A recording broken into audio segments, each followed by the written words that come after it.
Because it was false. Must Jews be adulterable Jews? In the shadows of Buckingham Palace, a betrayal of unimaginable proportions unfolds.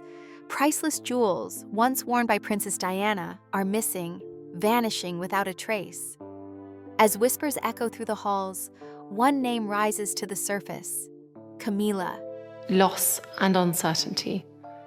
But in the midst of this crisis, we've also seen huge acts of kindness, generosity, and empathy.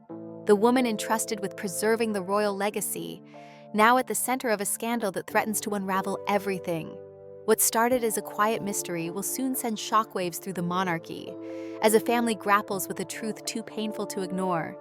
You're now working for us. And I can't mimic voices for love or money. This is the shocking story of a legacy stolen, and the woman at the heart of it all, Diana, known not only for her charitable work but also for her remarkable sense of style, wore her jewelry with such grace and purpose that each piece became a part of her story. After her tragic passing, these jewels became symbols of her enduring influence and legacy, especially for her sons, William and Harry. To them, these jewels represented not just a connection to their late mother, but also the enduring impact of her memory. The jewels were carefully safeguarded by a select group of palace staff, individuals who were trusted with the monumental task of maintaining the royal collection. These objects were not merely stored as luxury items, but were treated with reverence, as symbols of both heritage and family. Their care was taken seriously, with detailed records kept of every piece, ensuring their safety and integrity. This collection was not meant to be seen as a mere set of valuables, but rather as a bridge between the past and the present, a bridge that connected the royal family to the people who loved and admired Diana. However, when whispers of missing jewelry began to surface, the atmosphere within the palace shifted. What started as a quiet concern soon blossomed into a scandal that threatened to shake the foundations of the royal household. It all began innocuously, almost imperceptibly, like many palace scandals do. During a routine inspection of the royal collection, a trusted palace attendant noticed something amiss. One of the most iconic pieces in the collection, a diamond and sapphire brooch once worn by Princess Diana herself, had vanished from its designated display case. At first, the attendant assumed the brooch had simply been removed for cleaning or for some public display, as often happened with such prized pieces. However, when she checked the records, no official request had been made for its removal. The inventory book, which tracked the movement of each item, showed no indication that the brooch had ever been taken out. The handwriting in the book remained unchanged, and there was no log entry to explain the disappearance. Confusion began to take root. The attendant, while surprised by the disappearance, chose not to speak out immediately. In the palace, discretion was not only expected, it was demanded. However, she made a note of the anomaly, quietly recording it in her personal log before moving on with her duties. Weeks passed, but the unsettling feeling remained. It was a feeling that something far more troubling might be unfolding within the royal walls. As time went on, 2 other pieces of Diana's jewelry went missing. One was a pair of pearl drop earrings, which had been worn by Diana at a charity gala in 1995. The other was a delicate bracelet that had been given to her by a Middle Eastern royal family during a state visit. These items, too, were found to be unaccounted for, and once again, no official record of their removal existed. Each of these absences, while seemingly small, was a glaring oversight for those who knew the royal collection intimately. These were not just any pieces of jewelry. They were items that had been photographed countless times, each one linked to significant moments in Diana's life. To the public, they were symbols of grace, charity, and royal elegance. To William and Harry, they were tangible memories of their mother, treasures that tied them to a woman they had lost far too soon. As the weeks wore on, rumors began to circulate among the staff. Whispers in the hallways grew louder, and suspicion began to take hold. Some members of the team wondered whether the items had been loaned out to family members for some undisclosed reason. Others quietly speculated that something much more sinister was at play.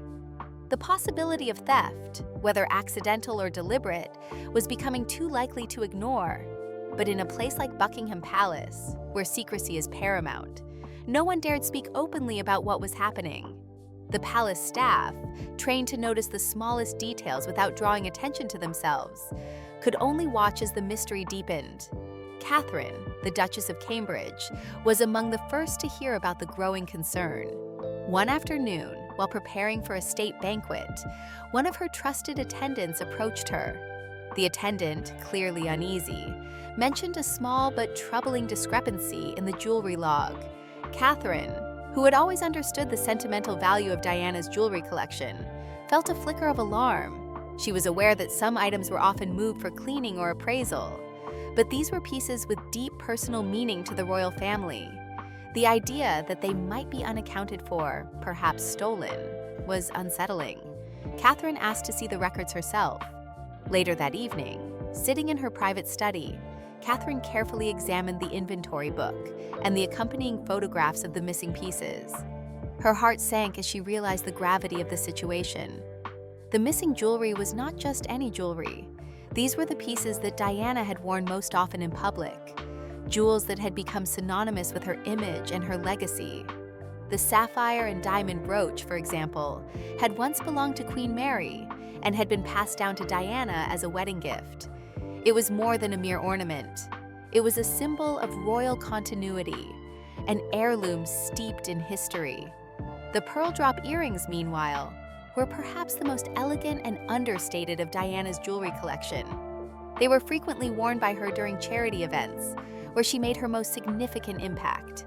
Each time she wore them, she exuded a quiet dignity that resonated with the public. And then there was the delicate bracelet, a gift from a Middle Eastern royal family during a tour that had showcased Diana's unique ability to connect with people across cultures. For Catherine, these were not just items of immense value. They were pieces of her family's history, representing moments of joy, grace, and strength. They were also cherished by William, who had always been vocal about the importance of preserving his mother's memory. The idea that these pieces were missing, and that no one could explain how or why, was deeply unsettling. Catherine immediately requested a list of all recent loans and cleaning schedules. When the list was delivered to her, it became clear that no official request had been made for the missing pieces. They had simply disappeared.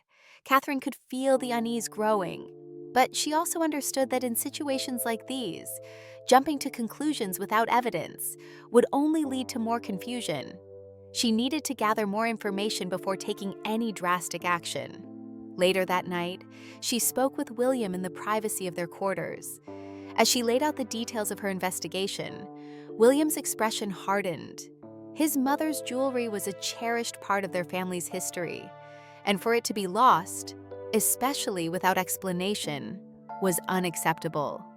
Together, they began to consider the possibility that this was no simple mistake. Something far more troubling was unfolding within the walls of Buckingham Palace, and Catherine knew that they needed to uncover the truth, no matter the cost. As Catherine sat with William, discussing the missing pieces, the weight of the situation became ever clearer. These jewels, now lost, were not just valuable, they were deeply entwined with Diana's legacy. The pieces weren't mere trinkets, but symbols of love, charity, and remembrance. Each time they had been worn, they represented Diana's unique ability to connect with people across the world. The royal family had always been protective of these pieces, understanding their significance, not just in terms of money, but also of memory. The loss of such irreplaceable items threatened to undermine the very essence of the royal legacy. The investigation into the missing jewels began to take on a life of its own, and as Catherine delved deeper into the mystery, the weight of the situation became more apparent. She understood the importance of handling the matter discreetly, as a public scandal could have far-reaching consequences, not just for the royal family, but for the monarchy itself. But the more she uncovered, the clearer it became that the truth was more sinister than she had first imagined. Catherine had always been meticulous. When she first heard about the missing pieces, she approached the situation with the caution required for matters involving royal artifacts. She knew how delicate the situation was, and her instinct was to quietly gather information before jumping to conclusions. Her first step was to take a closer look at the inventory records. Every item in the royal collection had a detailed log entry, noting its location, the date it was removed for cleaning or public display, and the names of those who had access to it. But when she examined the records surrounding the missing jewelry, something didn't add up. The entries related to the sapphire and diamond brooch, the pearl drop earrings, and the bracelet were all marked as if the pieces were still in the collection. Yet, according to the staff who were responsible for overseeing the collection, the pieces were gone. There was no record of them being moved or loaned out, and no permission had been granted for their removal. It was as if they had simply disappeared. The discrepancies in the records made it clear to Catherine that this was no simple clerical error. These pieces hadn't been misplaced, they had been taken. She couldn't ignore the growing suspicion that someone inside the palace had been involved. After all, the jewels were kept under the highest security. Only a select few had the authority to access them, and each removal was logged meticulously. Catherine knew that if the jewels had been removed from the collection, it would have required someone with authority to authorize it. And given the high profile of these particular pieces, only a handful of people had the necessary access and trust to make such decisions. Catherine was particularly concerned about the fact that no one in the royal household had noticed the jewels were gone until now.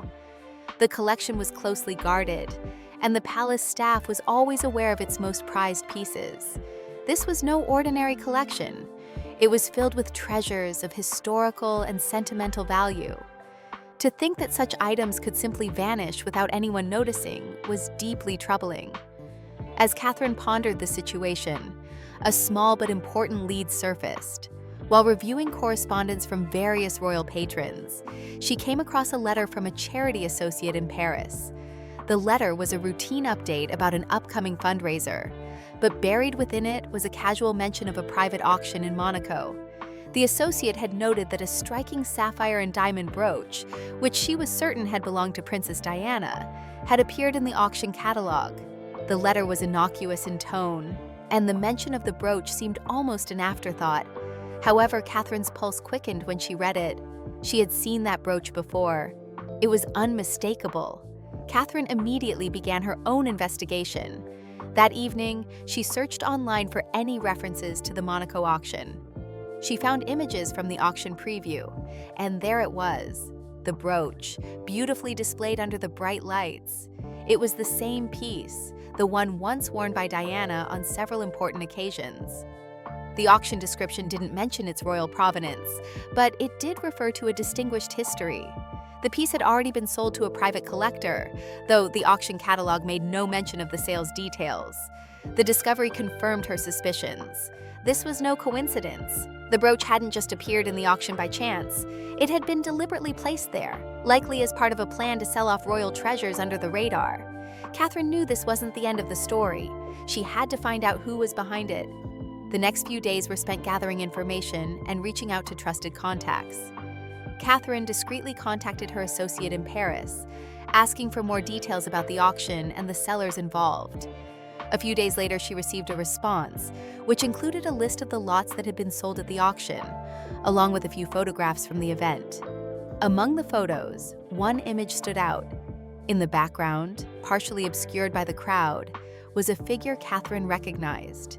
It was a senior aide from the palace, someone who was not typically involved in the handling of the royal jewelry collection. This was the breakthrough Catherine had been waiting for. She now had a connection between the missing jewels and someone with direct access to the palace. The figure in the photograph wasn't just an innocent bystander. It was someone involved in the transactions. The realization that someone inside the palace could be responsible sent a shockwave through her. Catherine knew that this person had crossed a line. The question was, how deep did this go? And more importantly, who else was involved? In the days that followed, the search for the missing jewels intensified. Catherine and her small trusted team monitored international auction houses and private sales, quietly gathering intelligence. They discovered that 2 more of Diana's pieces had surfaced. The pearl drop earrings had appeared in an exclusive Geneva auction, while the delicate bracelet was being offered by a London-based dealer known for discreet transactions with wealthy clients. Each discovery seemed to confirm that this wasn't a random theft, but a well-coordinated effort to sell off some of the most valuable and historically significant pieces in the royal collection.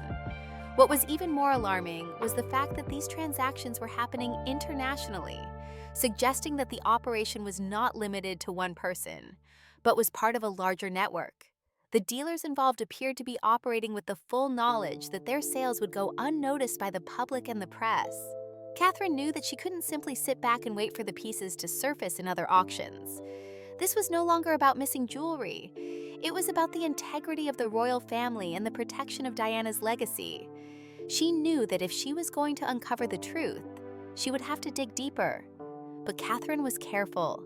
She knew that accusations, even when justified, could lead to unintended consequences. If she moved too quickly, she could inadvertently destroy the trust and unity within the royal family.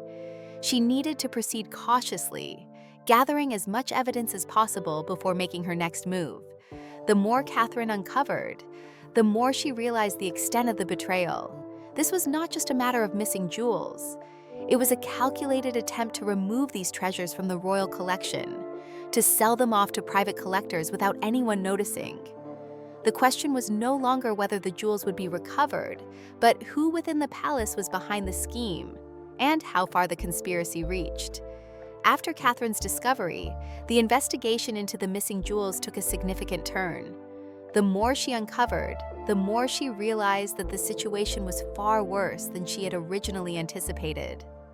What began as a quiet concern about missing items from the royal collection had now become a full-fledged scandal that threatened to expose deep betrayals within the palace walls. Catherine knew that the next steps would be crucial. She had already uncovered a connection between one of the palace aides and the sale of Diana's jewelry at an international auction.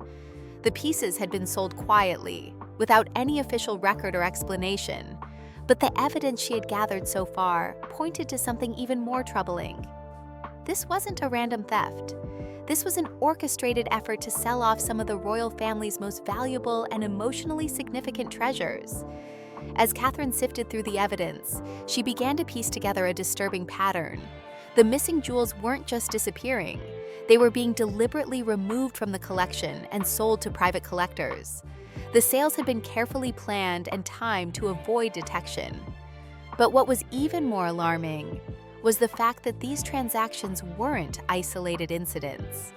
They were part of a larger network, one that seemed to have both access and knowledge of the royal family's most intimate assets. The realization hit Catherine like a bolt of lightning. Someone inside the palace was orchestrating this entire operation. This wasn't just a matter of misplaced jewels. This was a breach of trust on an unimaginable scale. And Catherine knew that the person at the center of it all had to be someone with direct access to the royal collection. Her suspicions were confirmed when she discovered the identity of the individual responsible for authorizing the removal of the jewels. It was Camilla. The document she had uncovered, carefully hidden in the archives, showed that it was Camila who had signed off on the removal of the missing pieces, including the sapphire and diamond brooch, the pearl drop earrings, and the delicate bracelet. These were items that had been closely guarded for years, with their every move recorded and accounted for.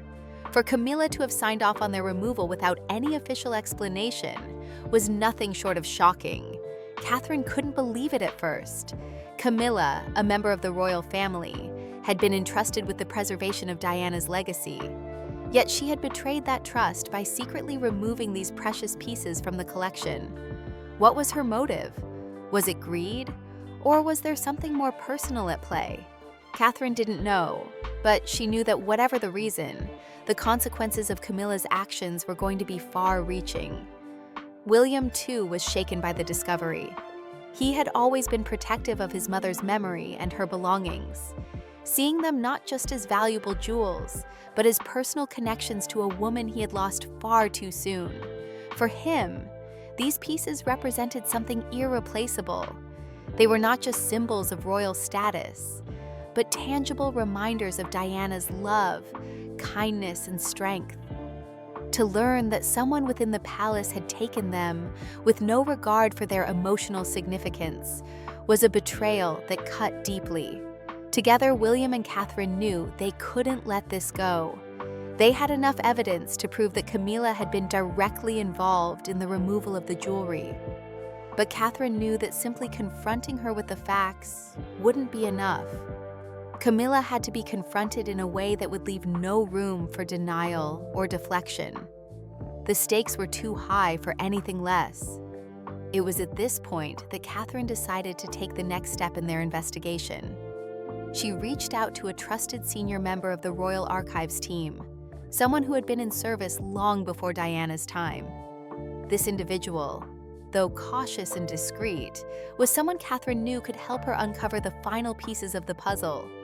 The meeting was arranged in a private, less frequented library room, far away from the hustle and bustle of the palace staff. Catherine knew that if she was going to confront Camilla, she needed every piece of evidence at her disposal. The archival records Catherine was shown that afternoon were the final piece of the puzzle. They were the internal movement records for the royal collection, documents that tracked every time an item was signed out, whether for cleaning, appraisal, or use. Catherine's eyes skimmed the pages, noting the familiar names of staff members who had authorized the movements of the collection. Most of the entries were routine, standard removals for cleaning or special events. But as she continued down the list, her heart began to race. There it was, clustered together, a series of authorizations for the missing pieces, all dated within a few weeks of each other. Each one was signed by Camila. There was no mistaking the signature. It was unmistakable. The documents made it clear that the removals had been approved by her personally, under the guise of official business. The more Catherine looked, the more she realized that this wasn't just a case of miscommunication or clerical errors. These pieces had been removed intentionally. What was more disturbing, however, was the fact that there was no record of them being returned. The pieces had disappeared from the collection, and there was no trace of where they had gone. The mystery deepened further when Catherine was shown additional documents, email confirmations from the palace's jeweler to an external appraiser in Geneva. The appraisals matched the pieces in question, and the emails indicated that the jewels were being valued for sale, not for preservation or public display. This was no longer a simple case of stolen jewels. This was a carefully planned operation to remove some of the most valuable and historically significant pieces from the royal collection, to sell them off in international auctions, and to hide the evidence behind a wall of deception and bureaucracy. And at the heart of it all was Camilla. Catherine knew that the evidence was clear. It was time to confront her. The confrontation, however, would not be easy. Catherine knew that bringing this to light would not only cause a scandal, but could also tear apart the very fabric of the royal family. The consequences of Camilla's actions were far-reaching. If this scandal were to become public, it could shake the monarchy to its core. Catherine and William had already discussed the implications of their next move. They knew that acting too quickly could lead to a disastrous public fallout, but doing nothing was no longer an option. The jewels had to be recovered, and the truth had to be exposed. The confrontation with Camilla was inevitable. Catherine and William decided that it would take place in the king's private study, away from the prying eyes of the palace staff. The room was heavy with the weight of the royal family's history, lined with books and portraits that seemed to watch over them as they prepared for what was to come. Catherine had no illusions about what the confrontation would entail. It would be uncomfortable, perhaps even painful, but it was necessary. The royal family could no longer afford to sweep this matter under the rug. The stakes were too high. The confrontation that Catherine and William had been preparing for had finally arrived. It was an evening that would change the trajectory of the royal family, a moment of reckoning that had been years in the making. With the evidence now undeniable, Catherine felt the weight of what had to be done. The pieces of jewelry, symbols of Diana's legacy, had been taken, sold, and hidden under layers of deception. Now, the person responsible would have to answer for their actions. The palace had always been a place of discretion, where scandals were carefully managed and secrets were guarded with the utmost care. But in this case, there was no room for secrecy anymore. The truth had been laid bare, the jewels had been stolen, and the person responsible had been revealed. That person was none other than Camilla, the wife of the king, who had not only betrayed the trust of her family, but also endangered the legacy of the late Princess Diana. William and Catherine, despite the emotional toll this discovery had taken on them, knew they had to act swiftly. They had no choice but to confront Camilla with the evidence they had gathered. The king, Charles, would have to be involved, as this was a matter that went beyond the personal. It affected the monarchy itself. It was not just about the jewels. It was about trust, loyalty, and the integrity of the royal family. The stakes were high, and Catherine knew that the decisions made in the coming hours would alter the future of the palace. The meeting had been set in the king's private study, a room that had witnessed many important decisions over the years. It was a space filled with history, but tonight, it would hold the weight of a personal betrayal that threatened to tear apart the very foundation of the royal family. William and Catherine arrived early, the tension between them palpable. The investigation had brought them to this moment, but neither of them knew how the confrontation would unfold. When Camilla finally entered the room, she walked in with the same air of confidence she always carried. Her posture was upright, and her expression was calm, though there was a faint flicker of weariness in her eyes. She had been through many public trials, but this was different. This was not an external attack. It was an internal betrayal that had been uncovered in the very heart of the palace. Charles, the king, remained behind his desk, his expression guarded. He had always been a man of control, carefully weighing every decision before taking action. Tonight, however, his face seemed drawn, and his eyes carried a deep sadness. He had spent years defending his relationship with Camila, and now he was forced to confront the reality that the woman he loved had betrayed not only him, but also the royal family. Charles gestured for everyone to sit, but Catherine remained standing. She placed the report on the desk between them.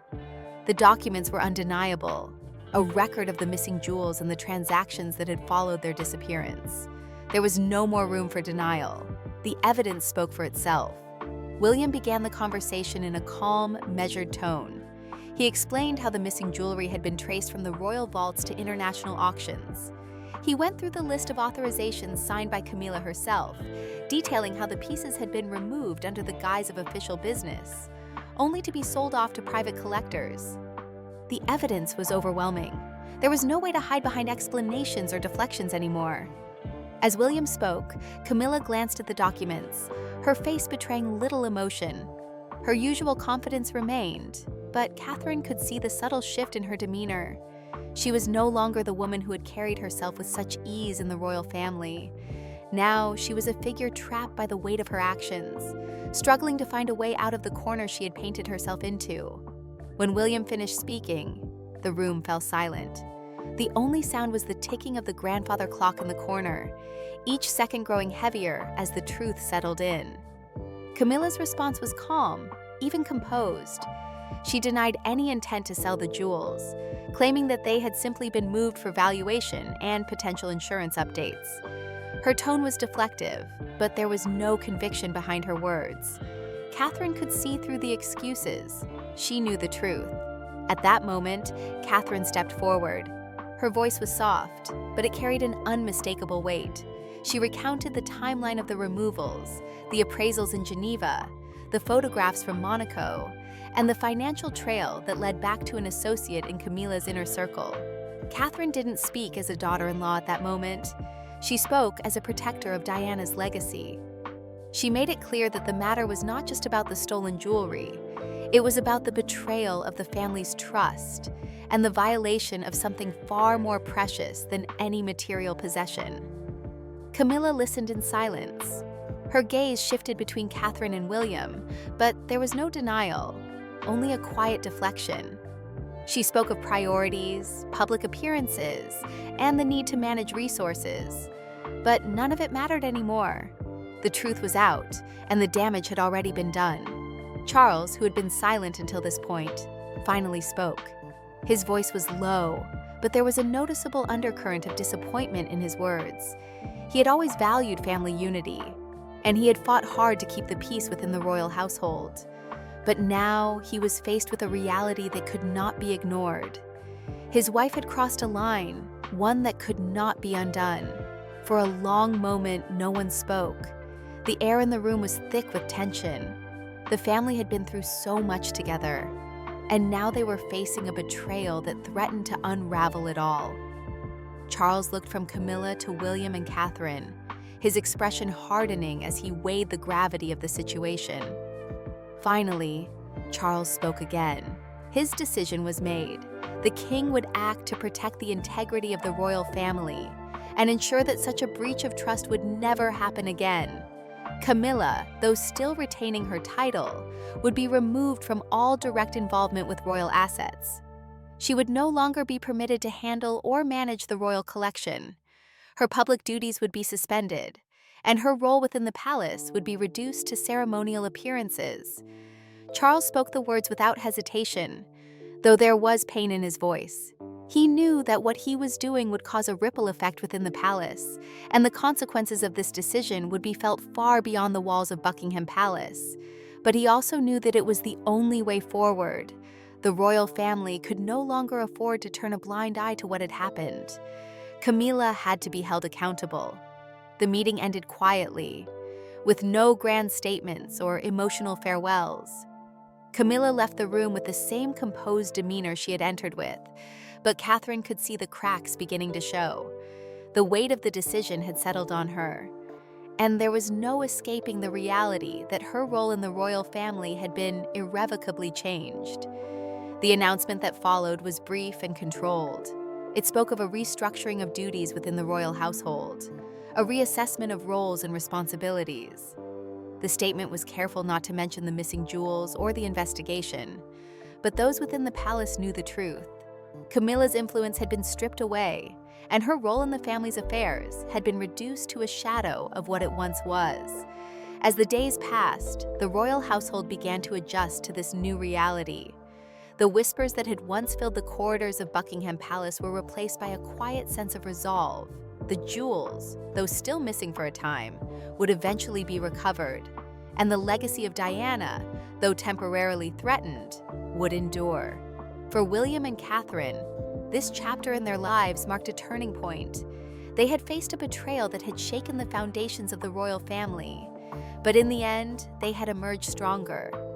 Diana's legacy was safe once more, and with it, a renewed sense of commitment to the values that had always been at the heart of the monarchy.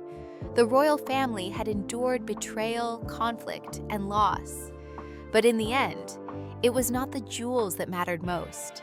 It was the strength of the family, the bonds that tied them together, and the commitment to preserving the legacy of those who had come before them. And for William and Catherine, that legacy would always be their guiding light.